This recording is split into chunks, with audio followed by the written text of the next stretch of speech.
Welcome back to the show, the GSMC Chip Shot Football Podcast, for the last time in today's episode.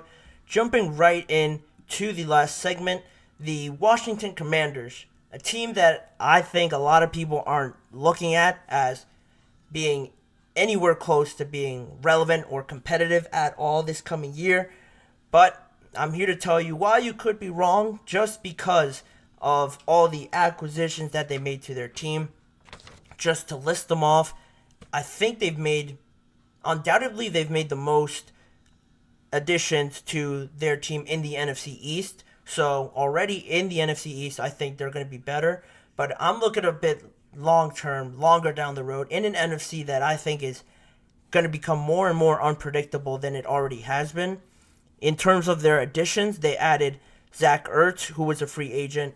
They've taken a player from the Dallas Cowboys in Dorrance Armstrong on a 3-year deal. Another Cowboys player, Tyler Bradish, on a 3-year deal as well to play center for them. The Panthers linebacker, Frankie Louvu, on another 3-year deal.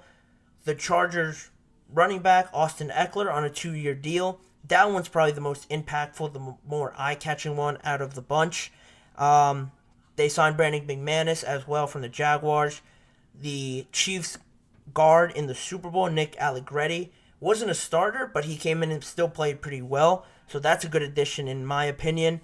The 49ers defensive end, Cleveland Farrell, who was a former first-round pick for the Las Vegas Raiders and hasn't really developed into the kind of player that everyone expected him to.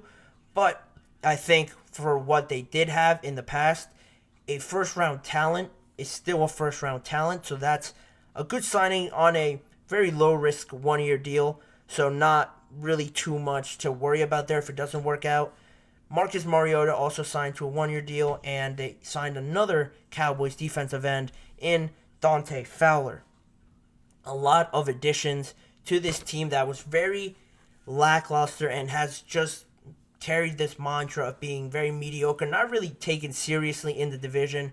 When you think of the NFC East, you think of the Cowboys, the Eagles, and that's really about it. Just in the last few years, based on just what the Giants have been doing, the way they're trending now, the Eagles getting Saquon, the Cowboys not really getting anybody, but they're still the Cowboys. So in terms of competition, you just automatically think it's going to be the Cowboys and the Eagles, and the rest are just going to fall wherever they may fall. Nobody expects anything of them. But I think the additions are great in one aspect, but then the additions off the field in a new general manager in Adam Peters and a new head coach with Dan Quinn, that is game changing in and of itself because Ron Rivera was decent, but I don't think having a whole head coaching position to rebuild a whole organization was really a job suited for him. Dan Quinn has been a head coach before. He has been successful with the Falcons in the past. And as a defensive coordinator, he's been arguably better. But I just think it was time now to go back and try out head coaching again. Because of all the success you've had as a coordinator, I thought that he would bring that experience, defensive prowess with him over to the Washington Commanders. And already they had some pieces, Terry McLaurin, Jahan Dotson on the offensive side of the ball, Brian Anderson Jr. as well. Defensively, they lost Montez Sweat to the Bears. So that's where they needed the most improvement. And that's where really they attacked this offseason so far. They signed like 3 or 4 defensive linebacker players. So that's always going to be good. Before I got on here, the news broke that they brought in Robbie Wagner as well on a 1-year deal, $8.5 million deal. So that's another guy on the defensive end that is going to add a lot of experience, leadership, communication is always huge on the defensive side of the ball. He's going to add that regardless if he doesn't play every play. Frankie Louvu is another good player that they can add, that is added to this team. So defensively, they undoubtedly got better. And now offense, you still have to figure it out, but you're not down to the bare bones of what you're trying to decide from. Terry McLaurin is a very good underrated player that I don't think has tapped into his full potential just because he's never really had a very good quarterback, talented quarterback throwing him the ball. Jahan Dotson is another good player. He's a solid number 2, number 3 receiver. So you might have to find another receiver, but in the end, you still have all these pieces, especially with the addition of Austin Ekeler, which I don't think he could have ended up in a much better spot because you saw how he played in his last year with the Chargers. He was dealing with a lot of injuries, and it just wasn't the season that everyone thought he was going to have. But now you bring him into the Washington Commanders. He has Brian Anderson Jr., who I think is a low-end top of the number 2 kind of running back players. He's not up to the elite of the elite, but he is a solid player that was their starter, put up solid numbers for them, and now you could just spot him with Austin Ekeler, which not only works out best for the team to have 2 very good, very solid running backs, but it works out best for Austin Ekeler because it lowers his risk of getting hurt, playing every down, 3 downs, having to be the guy over and over again, taking that punishment. You take that out of the equation now and bring in Brian Anderson, who's younger, has less miles on him. So I think that's the best situation for Austin Ekeler to kind of be in that 1-2 combination of backfield. And then you buffed up the offensive line with the addition of Allegretti, Tyler Bradish on that offensive line as well. And that's always going to be huge for if you draft a quarterback or not. And defensive line, like I mentioned, a bunch of DNs and linebackers coming in. And that all wraps up into this idea of you increase the talent around every position around the quarterback. You still need to figure out the quarterback. Sam Howell doesn't seem like he's going to work out in Washington, especially with Dan Quinn and a new general manager coming in. They didn't draft Sam Howell, so usually when that happens, they want to bring in their own guy.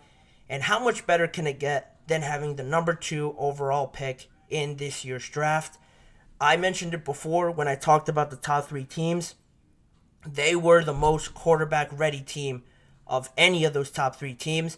And if one team was not going to trade down, it should be them because they were more talented than the Patriots and the Chicago Bears right off the bat at the start of free agency. Now they got even better, and it just puts this thought into my head. If they were to draft Jaden Daniels or the Bears keep Justin Fields, move back, and another team goes up there and takes Jaden Daniels maybe number 1 because they like him better, the Washington Commanders can have Caleb Williams as a number 2 overall pick. They don't have to do anything. Or they could always trade up with the Chicago Bears if they feel that's a good option for them to get Caleb to play for his hometown team in Washington, D.C. You know, they're in a good situation where they really only need a quarterback, and you're going to get 1 or 2 of the most talented quarterbacks in the draft.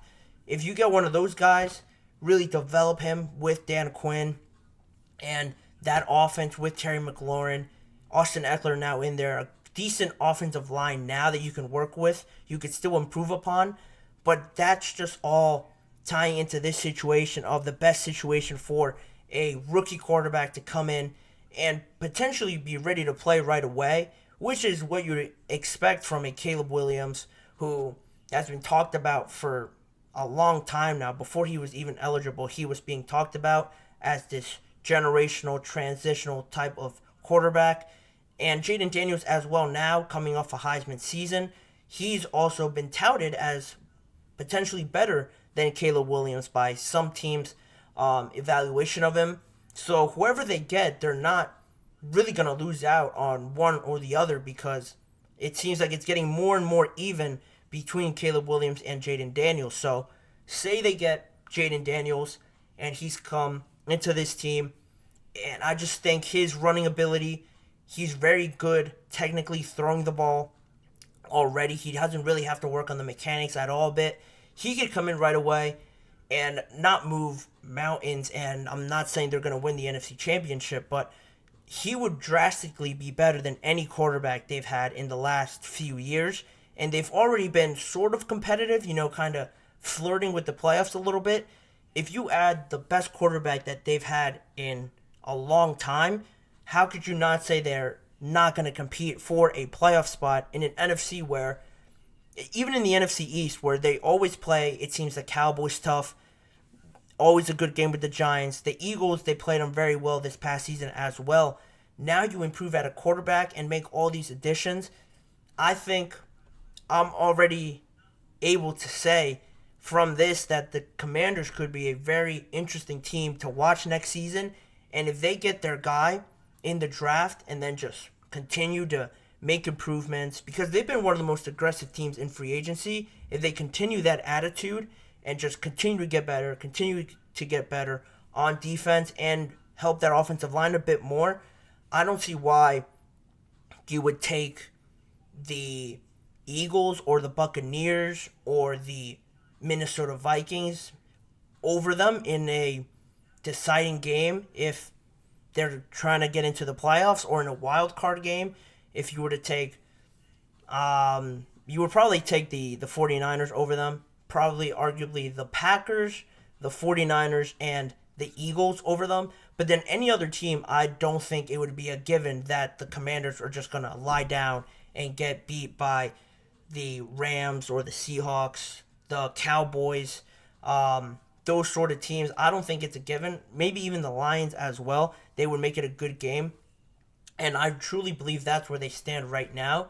Obviously, we have to see where it all ends up, but I think the Commanders are really in a good spot right now where a lot of people aren't really talking about them because they're the Commanders, and they're going to have to really prove it for anybody to really believe it. But I'm just saying it now. I'm really liking the additions that the Commanders have made so far. I think it has been a great start for them, but they can't be complacent and be satisfied right now because of who they are and the kind of reputation that they've built. I think they have to get better and ensure that they are going to be good this year with Dan Quinn and with a good young offense, potentially, if they get a good quarterback in there to kind of drive it all home. But, that's still yet to be decided. The draft is going to play a big part in it, and I'm sure there's going to be a trade, so that's also going to be a big pivotal thing that happens. But, we're going to have to wait and see on where that ends up. But in saying that, that's all the time I'm going to have for this episode. Again, I want to thank you guys for tuning into this episode. And as always, remember to like, follow, and subscribe to the GSMC Chip Shot Football Podcast presented by the GSMC Sports Network. Make sure to also follow us on Facebook, Instagram, X, and TikTok for more of this network's content. If you want to see more of this show and of me and all the stuff that I put out, check out the GSMC Sports Network channel and the GSMC Podcast Network channel for YouTube shorts that are posted every day, individual videos of each segment that I do on the live show. So if you don't want to watch a whole live show or you missed one segment, it's all on the channels afterwards. And if you do want to watch a whole live episode, they're all also on there as well. Make sure to always tune in every weekday at 6:30 p.m. Eastern Time for more NFL and football conversations with me, your host, Manny Moradiege, saying thank you for tuning in as always, and I will see you guys all tomorrow.